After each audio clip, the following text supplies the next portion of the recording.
Hi, it's Pei Ting. I've decided to film a makeup tutorial, a bit of a kind of natural glam look.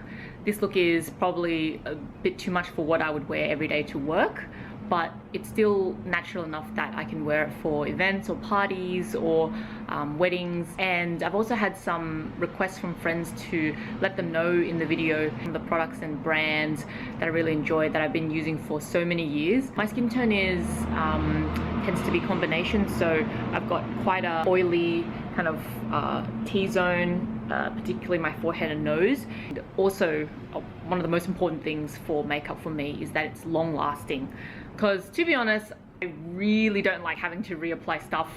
I'm just lazy, and if it stays on all day and doesn't look like a huge oil slick, then I'm totally happy. I have single eyelids. They look kind of double at the moment, but usually they are, you know, I'm a single lidded gal. This is the first time I'm wearing makeup or putting on makeup in 5 weeks, because as we all know, we have not gone to the office, and when I'm not in the office, there is no need to make myself look good. But I've been looking forward to this. I got a haircut, I washed it for once. Just kidding, I wash it every day, but not every day, but as much as possible. All right, let's start.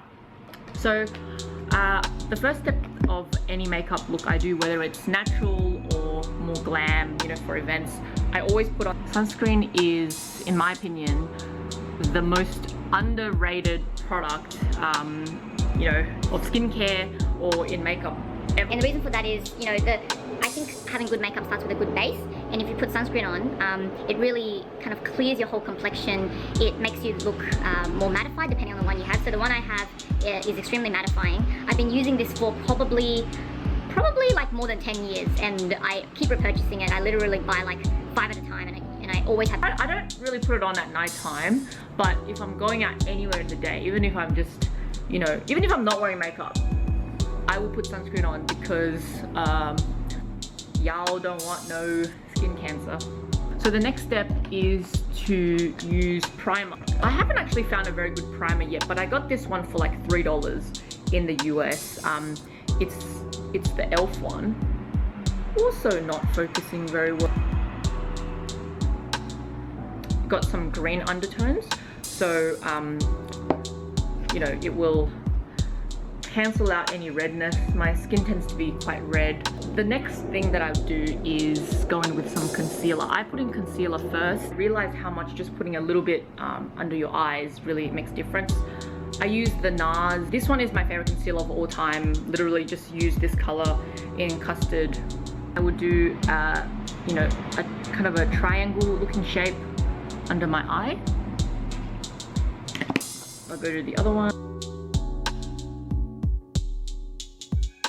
Focus the product on where you need it the most. So in your under eyes. I also put some around my nose.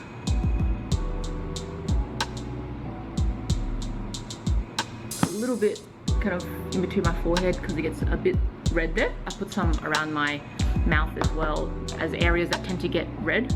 Then I go in with my favorite blender. It's a bit dirty now, but I use the Beauty Blender sponge, which I just find it gives a more natural finish than using a brush. You know, I would go in and just tap the areas where I've put some concealer, blend that out. Nothing more I hate than makeup that looks unblended. Like, what are you doing? Blend it. Blending is the most important. After concealer, I would go in foundation. Foundation is definitely one of my favorite things to buy, and I have too many brands and only one face to use it. There's a few that I really like, and you can consider getting these if you like. You might see a trend here. I really like NARS product. This new version, which is the Natural Radiant Longwear Foundation. The difference with the Sheer Glow is this one is probably a little bit more high coverage. This is good if you want to look natural, but it's high coverage as well. This is really good. The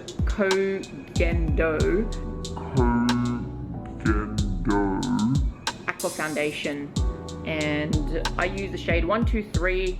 I really like this one. I don't think you can get it in Australia. I think for today, I will go with a Gendo Aqua foundation. The trick with foundation is you really have to build it up slowly. You can't squeeze a whole pump and put it on your face. You know, first of all, that would be wasting a lot of product. Secondly, it's better to just layer it on in bits. I'll kind of start by just placing it on my face. You just want to spread it onto your face.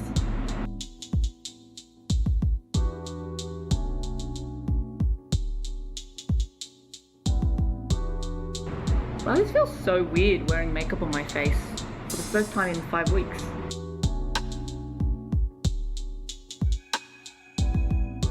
It's like pre-coronavirus painting. PCP. I really don't like foundation to look too cakey. So the more you blend it out, and even if you use a brush or you use your fingers, the warmth of your fingers can help to spread the product easier. So sometimes I like using fingers. You can always build up the coverage, you know, if it's more of a glam look, you can put more on. I really like using powders where you can get a puff and it's kind of in the pan. You can dip it in and then you can press it into your skin. It looks more natural. So I often do my makeup on the train to work. Ain't nobody want, you know, powder flying everywhere when you're on the train. It's already hard enough doing makeup on the train, let alone having to deal with powder. I have actually had my eyebrows tattooed about a year ago. They are fading, but the shape is still there. So, you know, generally I actually wouldn't do anything to my eyebrows. I would just leave it as is. So the thing with eyebrows is, because it's what frames your face, it's actually one of the more important steps in makeup, I think. I would recommend going with something like this, which is an angled brush. Why won't you focus? Why? Anastasia Dipbrow. So this is kind of like a gel, sort of, kind of hardish gel texture. It looks like this. It's really important with eyebrows to be very light-handed and build it up over time.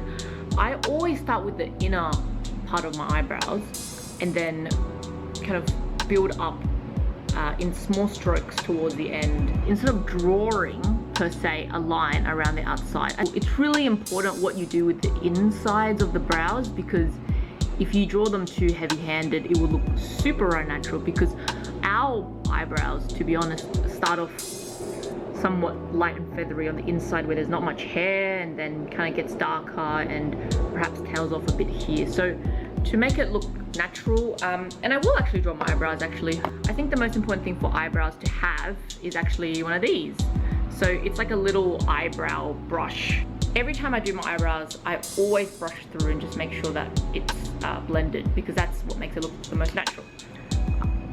Oh, RIP, I haven't done eyebrows for literally so long. I don't really remember how to do it, but so it looks kind of dark. But remember our best friend, the spoolie.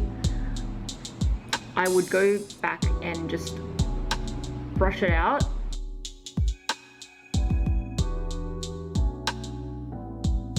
I would say always stick with a neutral palette. So what that means is you've got your brown colors. This palette is super old. I literally repurchase it all the time, and I pretty much just use this color, this brown one. It will act as a kind of base for my eyeshadow, and I pack it onto just above my lash line. If you have a double eyelid, then you would probably go to just where your double eyelid is. I don't know why I suddenly got a double eyelid. I'll take whatever life throws at me. So the thing with brown eyeshadow is, just by putting brown eyeshadow on, your eyes already look much deeper and darker. Always just blend everything, you know? You don't want any harsh lines.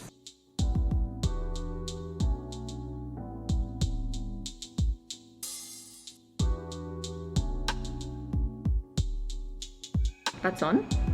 I really like this palette. I always use it for fancy occasions. It's the NARS Narsisst palette.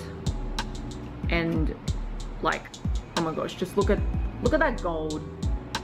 It gives me life. Actually, it's more of a rose gold, but this one, it gives me life. And I love it. With a darker color on the outside and kind of draw a V shape.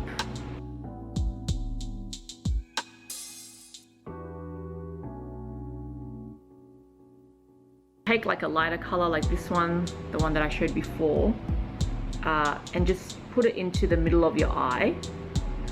So you put the darker color on the outside and now you're kind of putting a gradient, another lighter color in the middle of your eye.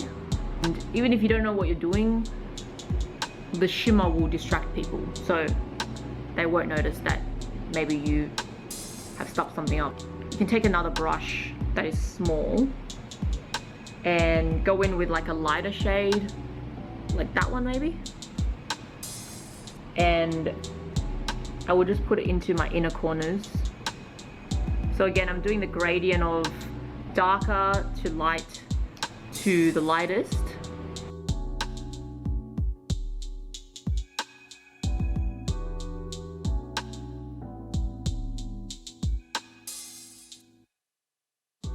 I don't know why I suddenly have a double eyelid. That is really strange that I suddenly got a double eyelid. The line where your eyeshadow goes up to and then your skin, you want that distinction to be well blended. So that's what I'm doing now. I'm literally blending everything that I've done. The trick with eyelashes is getting a really, really good eyelash curler. I use this one from Shu Umura, suited towards an Asian eye shape. And I don't know how it's black magic, but it just works for me more than other curlers that I've tried. Before I start on mascara, maybe I will just quickly touch on some eyelash serums that I really enjoy to help grow your lashes. So the first one I've been using every day is this Can Make Lash Essence. So I put this on like literally every day. And the other one I use is, I have no idea what it is. It's in Japanese. It says eyelash growth serum. And this is probably super unhelpful, but this made my eyelashes grow like crazy. I'll curl my lashes. I press firmly, but you know, short presses on the root, close to the root as you can get. When I let go, it's literally standing up already.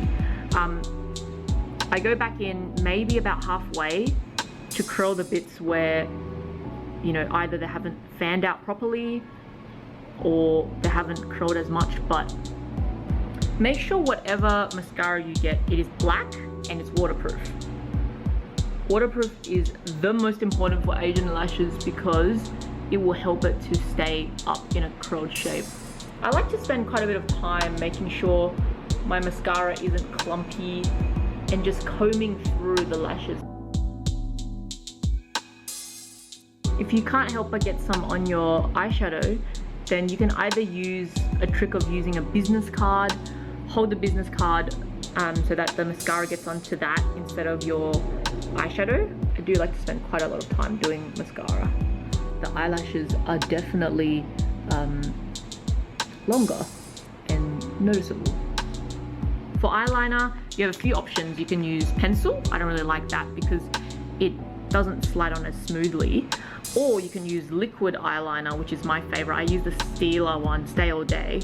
It's the best. It literally stays on all day. Or you can use gel. I draw the wing first. And I always draw it upwards because you want your eyes to be lifted. I don't know if you can see that. Then I'll go back in and color in that wing. I'll fill in the wing. Fill in the ring. Fill in the wing. I use very small, sharp strokes. I literally do not rush this, although because I've done it so often, every day, I don't draw the inner corner in too aggressively. I just make sure that it is filled in and there isn't any gaps of skin that you can see. And a somewhat straight line. There you go. And we're back. So I think we're on to bronzer. Because the eyes are done, the eyebrows are done, foundation's on, powder's on. Powder bronzer is probably the easiest if you're just starting off. I'm using this Kat Von D palette, but other bronzers I really like are Benefit. Hoola and NARS as well. Suck your cheeks in.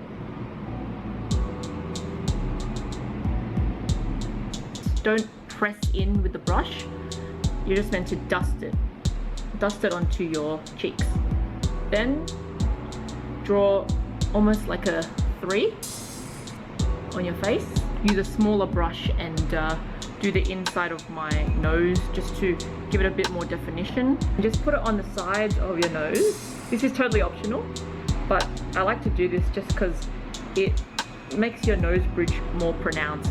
It's subtle, but it makes a difference, trust me. One of my trade secrets is using a peach colored blush. Looks really, really good on Asian skin tones and makes you look instantly younger. I really like this one because it's like a macaroon kind of series and it's got a little powder puff. It's from Majolica, which is a Japanese brand. Love Japanese brands. The trick with blush is to put it actually under your eyes. You see where I'm putting the puff in? This actually is a trick to make you look a little bit more youthful. A lot of people do blush, they put it out here. No, this is where bronzer should go and highlight. This is where your blush should go. You can buy a fan brush like this, which helps you to dust on the highlighter just on the high points of your face. So for me, I really like doing it on my cheekbones. Literally, I grab the smallest amount because highlighter be pigmented. And you do not want to be using a heavy hand with this. So go in the center of my nose and highlight that line. You can then blend it out if you want it to be less harsh. Lip product I like using, which literally is my lips but better, is the Rosy Tint Lips from Etude House in the color Tea Rose. I probably have purchased like 20 of these because it's just my lip color, but it's matte, it's moisturizing. Any lip color you want to use is fine, but I think for natural glam looks, I don't like using reds or purples. I really like using matte peaches or corals. I always go in with a finger and dab it out because that makes your lips look more pillowy and blends out any harshness. I like to go in with a setting spray because I like my makeup to stay on longer. So I like using something like the Urban Decay. I also use the Max Fix Plus. It melts all your makeup together, makes it look even more natural, but this is not a setting spray. This just melts everything in. You don't want it sliding off in the night or during the day. You want it all to stay in place. I mean, this is literally the makeup that I would do for most events.